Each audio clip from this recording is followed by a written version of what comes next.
Hey, what's going on, everybody? And welcome to Young Hustlers here on the Cardone Zone every Thursday. This is the place to come and get your money right. If you have questions, please call today, 305-865-8668. My name is Jared Glant. I am the president of Cardone Enterprises, and we created this show so that we could help basically get you where you want to go faster. When I started with Grant, I was 26 years old. Today I'm 35. I just celebrated my 9-year anniversary. I thought it was 10, but it was 9. So it's been an unbelievable opportunity that I've had here.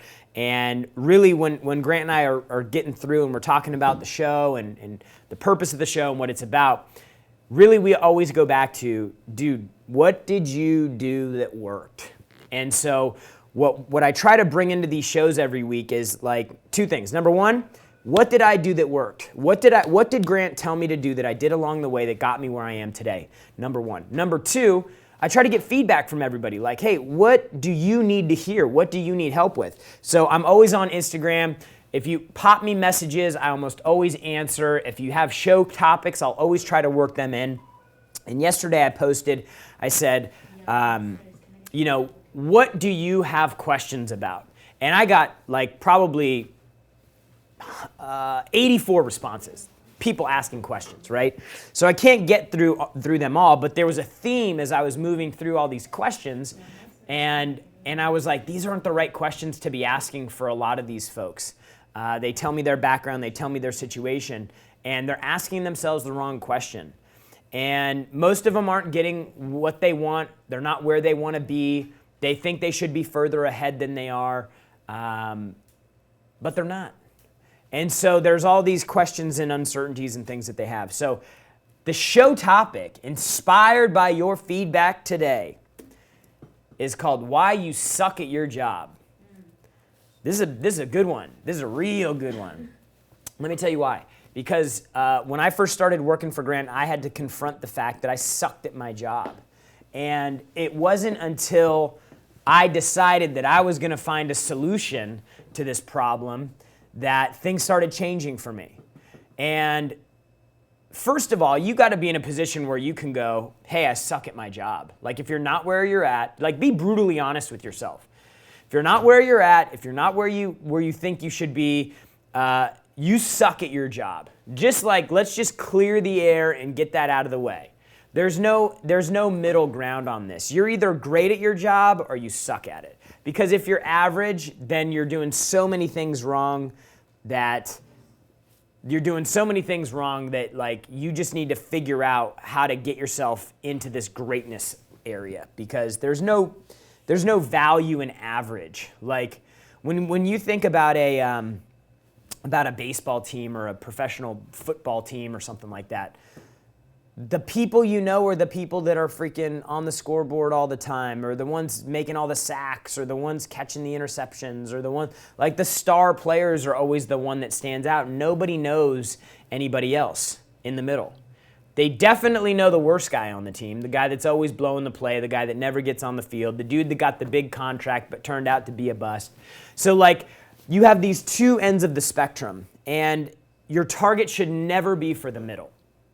Your target should always be, how do I get to the greatness side of this? How do I get to the can't get out of people's head stage of business? How do you become remarkable in your job? How do you get to a point where you become indispensable to your company?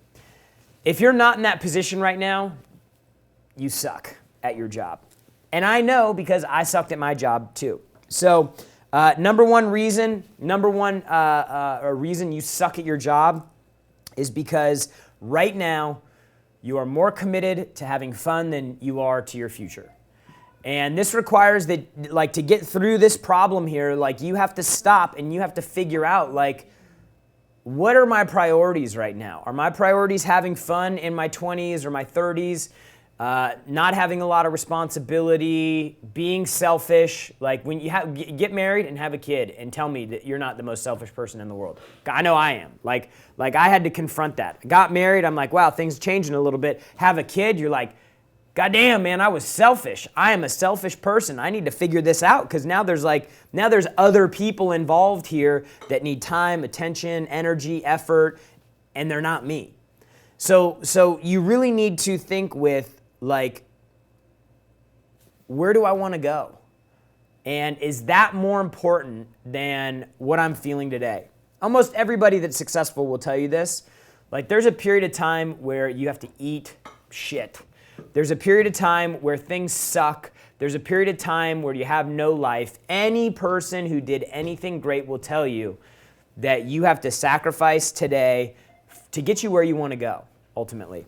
So number one, reason you suck at your job is because you're not committed. You're not committed to your future. You're more committed to having fun times on the weekends with your friends and all that stuff. Number two, reason you suck at your job, you don't care enough about your goals to have any goals. And without goals, you'll have no focus. Without no focus, you'll have no ambition. Without no ambition, you'll have no drive and discipline. Like it's just this like massive domino effect, all rooted in the fact that you don't have goals.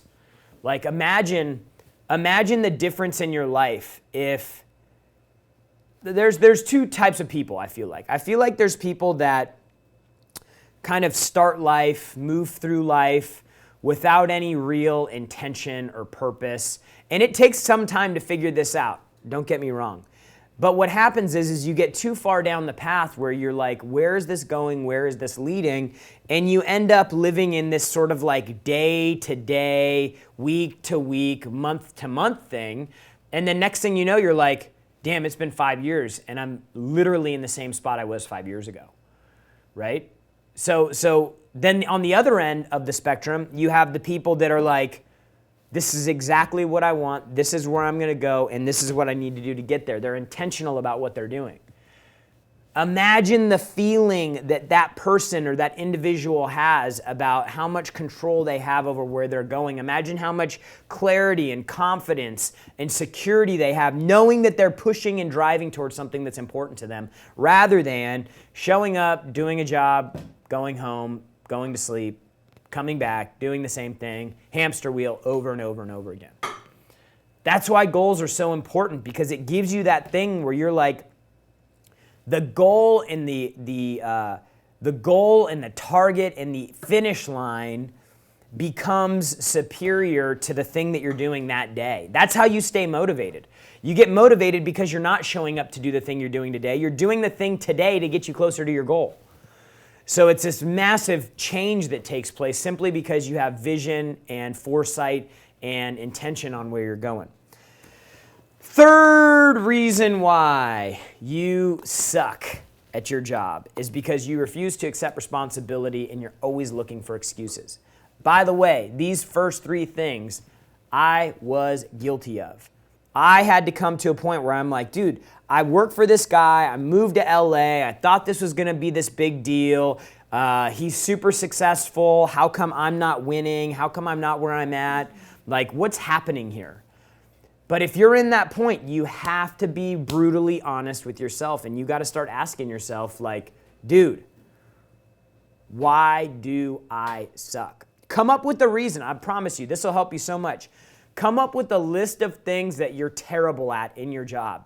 I suck at this. I suck at that. And the more brutally honest, the harder it is to write, the more impactful it'll be in moving you towards where you want to go. Because let's be honest, like if you know that there are things that you need to improve, but you're not taking the actions to improve it, then you're going to continue to have a problem, and you're going to hang out in this area of that person who has no focus, direction, or drive or ambition, because you haven't been able to really confront the things that are holding you back. So you got to ask yourself that question, like, hey, if you want to be in control, then you have to be willing to ask yourself this question. And you can't blame other people. Like, everything needs to become something you can control. Everything needs to be your fault. Everything around you, just try this for 24 hours. Anytime something does not go the way that you would like it to, find out how you can accept responsibility for it. It's a game, right? Find out how you can actually, like, oh, the The board doesn't working. The magic board isn't working. Okay, well, how's that my fault? Well, may not be my fault that it's not working, but it's my fault that I didn't check that it wasn't working before the show started so that we could actually have figured out that it was broken before I started the show. It's not broken right now. It's not broken right now, but I'm just trying to give you an example. Yesterday, this is a great example. I got pulled over driving to work because I ran a red light, and I knew it was red. But I was coming to work because we had our Tuesday meeting. Turned yellow, turned red. I'm like, I ain't going to make it, but I went anyways. And then a cop pulled me over. Okay? Like, if the cop would have given me a ticket, but I was able to get out of it. If the cop would have given me a ticket, it would have taken another 25 minutes and I would have been late for the meeting. Okay? Whose fault is that? Dude, it's my fault that I didn't leave early enough to give me enough time so that if I decided to run a light, if I go all the way back, I wouldn't have ran the red light if I would have had enough time because I wouldn't have been in a hurry to get to the office. You see what I'm saying? Like, everything can become your own problem. Like, everything should become your fault. It's the weirdest thing in the world, but I promise you, it changes your perspective on things in ways that you can't imagine. A sales guy mishandles a customer, calls a customer, does something rude to a customer, hangs up on the customer, does the wrong thing, customer's all pissed off. Whose fault is that? I'm going to accept responsibility for it. It's my fault. I should have spent a little extra time with so-and-so. We should have role-played a situation like this. We should have been able to prevent this from happening if we would have simply done our job, if I would have done my job in the beginning and knew that that type of situation would come up and plan a training program designed to handle that specific type of situation. Find a way to make everything your fault, and I promise you, what you're going to start looking for is you're going to look for ways that you can become more empowered to influence and impact the things that are going on around you. I drank a red line before I came on here, and I'm like foaming at the mouth, man. It's crazy. Do I got my veins yet? Veins popping out of my head? If you guys haven't had a red line energy drink, you haven't lived. Right? It'll light you up. Don't drink the whole thing, though. Because then you won't live. Then you'll have a heart attack.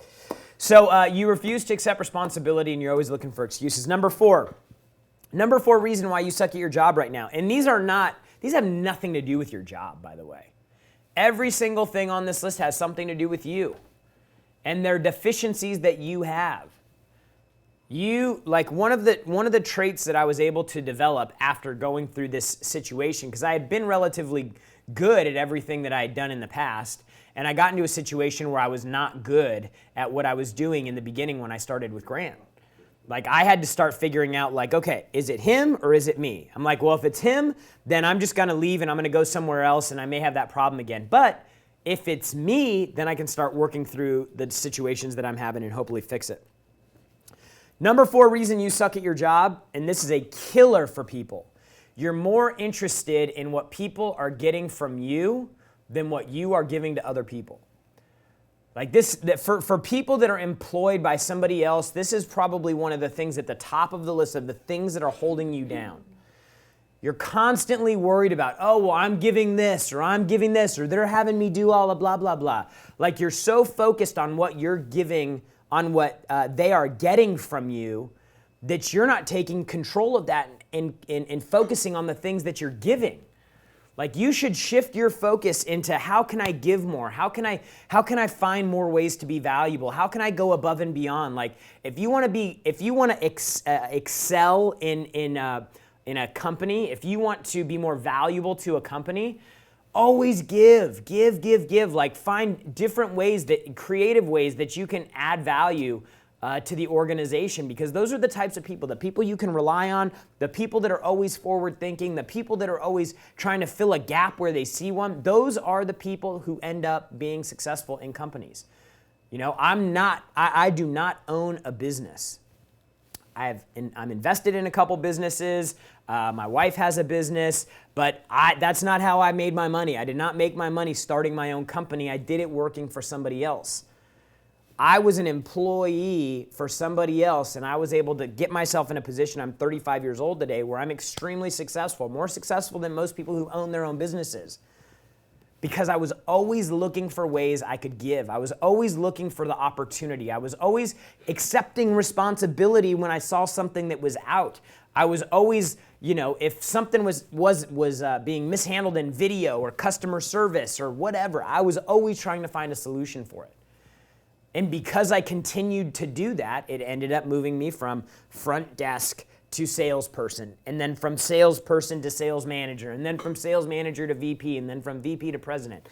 Because I was constantly looking for ways to give, to contribute, to do more, to add value, to show up every day and operate within this environment like it's my own business. Like, that's so valuable from a business owner's perspective, to have people in their organization who think like the business owner and who take ownership of the role they're in like a business owner would. And if you're watching this right now and you own a business, there's never going to be anybody who has the connection, commitment, vision, drive, and attention on your business like you do. Nobody will have that level of commitment and dedication.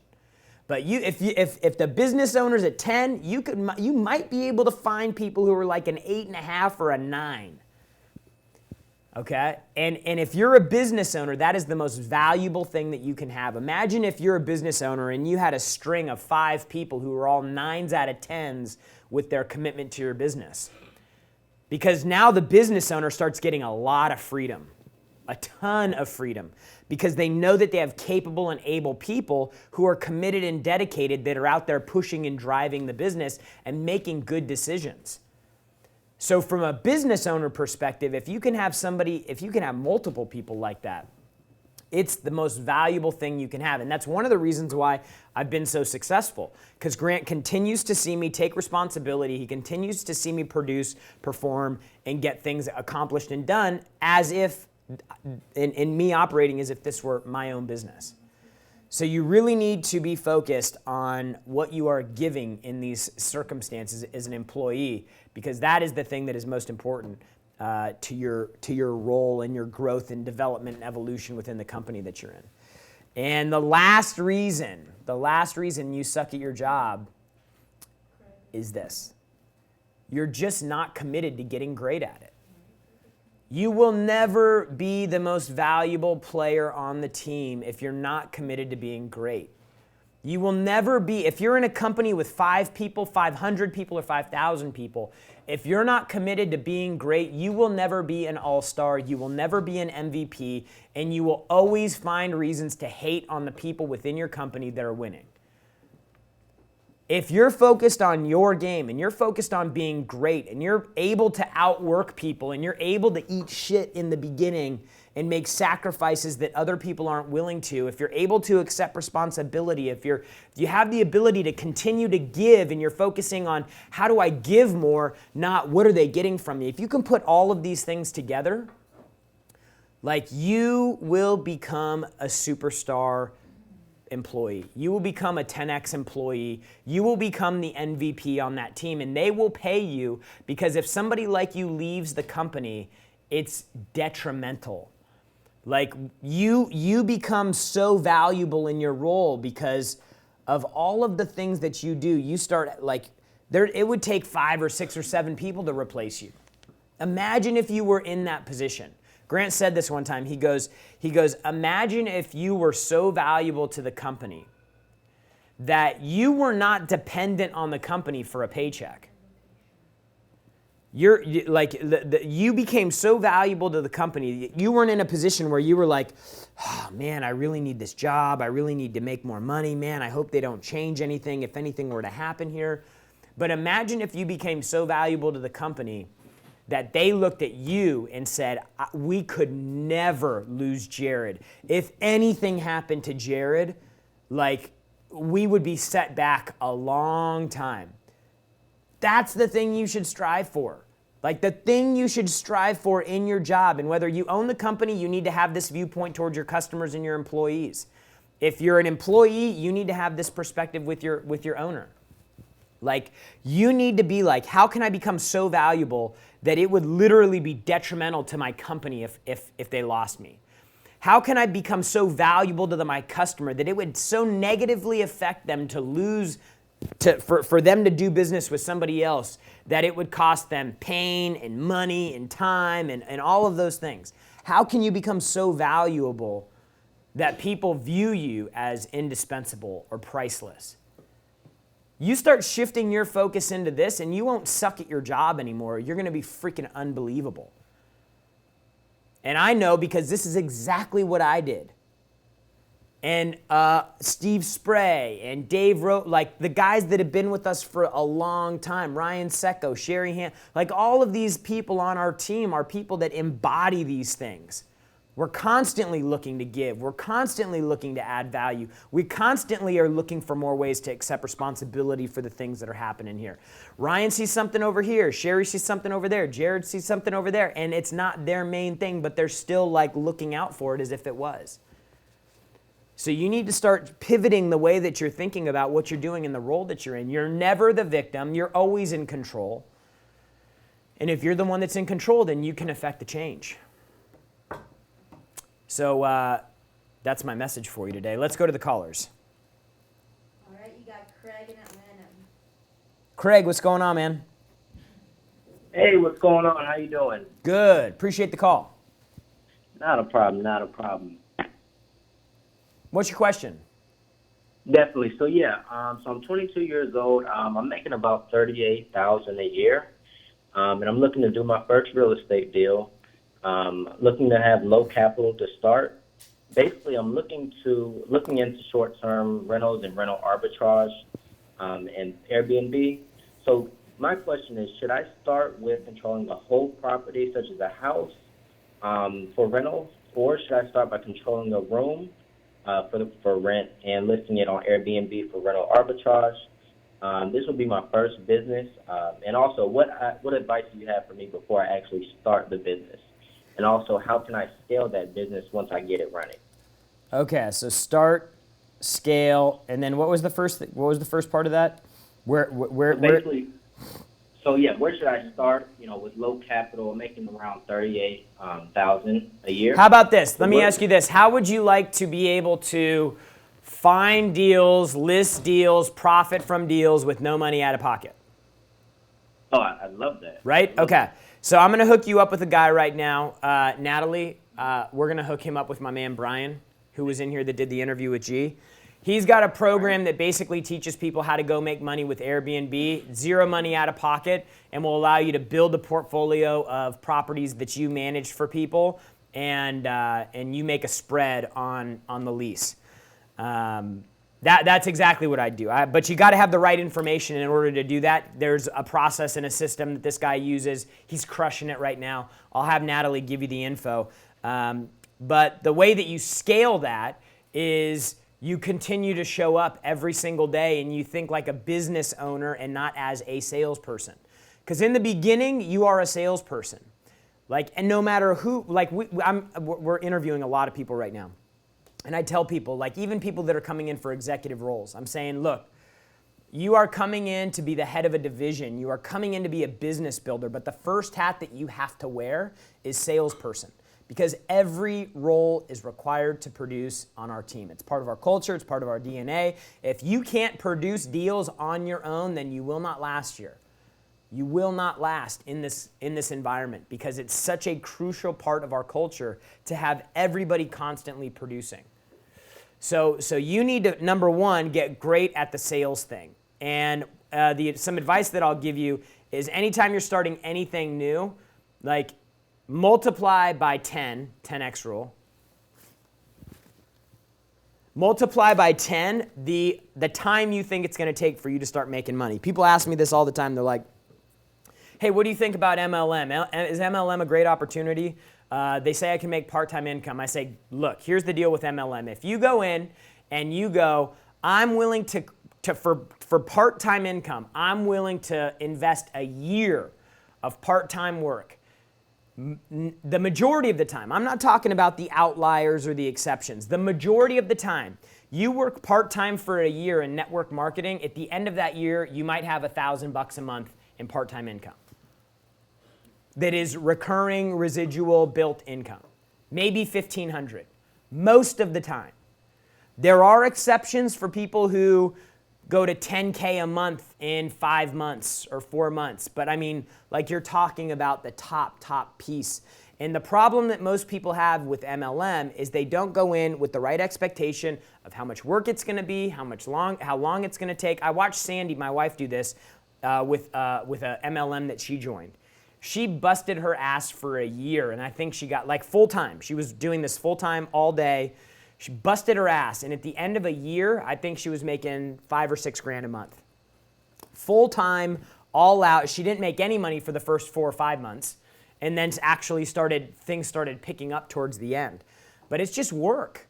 Like, if you think you're gonna get around the work, if you think you're gonna start an Airbnb business and you're gonna get around calling hundreds of people today and going and visiting with hundreds of property owners a week, if you think there's a way to get around the work, you're gonna be disappointed. There's no way to do it. It's not possible. Stop looking for it. If out of 1 million people, there's a way to do big sales, big revenue, big income without a lot of work, it's for 5 out of the 1 million people figure out a way to do it and get lucky. I mean, that's really the reality of it. Otherwise, it's going to be a lot of work, a lot of rejection, a lot of failure, a lot of sacrifice. And as long as you go in and expect all that, if you expect the worst case scenario and it's better than that, then you're pleasantly surprised. But you have a better shot of winning with the right expectations than you do going in thinking it's going to be a home run out of the gates. Thank you for your call, Craig. You have one more caller? Who? Steven in Georgia. Steven, what's going on? Thanks for the call. Hey, how you doing, Jared? Good, brother. What's your question today? My question for you today was, my name's Steven. I'm 25 years old, and I live in Georgia. I'm a UPS driver. I make around $80,000 a year. I've been working this job for probably the past 2.5 years, and I'm just finding myself kind of being, I don't know, just drained of this. I mean, I'm good at my job, and I take pride in my job, but it's literally kind of wearing me down every day. It's not something I'm necessarily passionate about. Yeah. My passion is to be an entrepreneur and to be able to start my own kind of brand and to be able to reach out and help people. That's really what I want to do. But I'm finding that my job is taking up so much of my time, and not only time, just like my energy as well. And I every day I get off, I go to work on my own thing, and I stay grinding, and I know that's what it takes to make a difference and to really do something special in my life like I want to do. But sometimes I'm not able to get done a lot of the stuff that I feel like I should be getting done, and it's coming back to just not having the time to being able to work on something because I'm having to provide for myself. I mean, I have bills and everything else I have to take care of, so I have to continue to work. And I don't know, trying to talk to a lot of people around here, or try to talk to maybe my friends or family that's close to me, they don't really understand where I'm coming from because all they look at is just how much money I make and how great a job I have. But I don't know. I'm just kind of looking for advice on. Yeah, I mean, look, that. like anytime you have a target or a goal in your head, like you say, hey, I want to become an entrepreneur. Like if that's your goal, and you don't know the pathway to get from where you're at to your goal, you're gonna be confused and you're gonna be lost. Like even your goal, you say, hey, I wanna be an entrepreneur and I wanna have a brand and I wanna help people. Like it's so vague. Like you can't possibly think that you're gonna be able to show up and do your job every day as a UPS driver with this dream or this fantasy of, hey, I'm gonna be an entrepreneur and I'm gonna have all this and I'm gonna blah. Like you need to start like putting some meat around whatever this idea is. Like whatever the deliverable looks like, whatever the the product is, whatever the sales process is, whoever the customer is, whatever the products in the inventory are, like you need to start working into this so that you know exactly, like if you would have called and said, hey, I'm a UPS driver, I've been there for 2.5 years, I make $80K a year, and I'm trying to find more time because I really want to be an entrepreneur, and I have a company where we're like the Uber for dog service, where you go through the Uber application and we can pick up your dog, we can take him to the vet, we can take him for a walk, we can do all that stuff. We've already got the MVP created of the app. We're beta testing it right now. It's in the App Store. I've got a part-time, like if you start moving into that, then I'm like, okay, there's actually a connection to the vision and the focus of where you're going. But right now, if where you want to go is murky and where you want to go is not specific and it's not clearly defined and you haven't taken the time to go through, and this just isn't about you, Stephen, this is about anybody with a goal, like where they want to go in the future. It's like if you started in San Diego and somebody said, you got in a car and you said, I want to go to New York, and you had no map. Like you're going to be driving around, you're going to end up in freaking Des Moines, Iowa, and you're going to be like, this is not what I expected. Like, this is not exciting. This is not fun. There's nothing to see here. Like you're going to lose so much of the momentum that you have to drive into the target because you literally don't even have a map. But worse yet, I want to go on a drive somewhere and you just get in your car and you start driving. Like eventually you're going to be like, what am I doing? Why am I doing this? I hate this song. My car sucks. Man, these roads are terrible. This town's freaking ugly. Like you start hating on everything because you don't have a purpose and you don't have any like the thing that you're moving towards is not solid. This is so important. Like anytime, like even my trainer, dude, my boy, Anthony, this morning, what was it, yesterday morning, we were working out and I was like, dude, like where do you want to go? Like what's your ideal thing look like? Like 10 years from now, what's your ideal life look like? He's like, man, I never thought of that. I was like, bro, you're one of my boys. Like you're one of my best friends. We're with each other. Like I hang out with you more than any other one of my friends. This is the most important thing you can ever do. You have to get clear on this because otherwise you're going to end up in the hamster wheel. Next day comes, next day comes, next day comes. 15 years go by and you look back and you go, dude, what happened to my life? I'm miserable right now. I'm not where I want to be. And then you have to make a decision of trying to make sacrifices and changes when you're way down the road in life, which become more painful because you have family, kids, obligations, bills. Or you end up not doing anything at all and you just live the rest of your life miserable.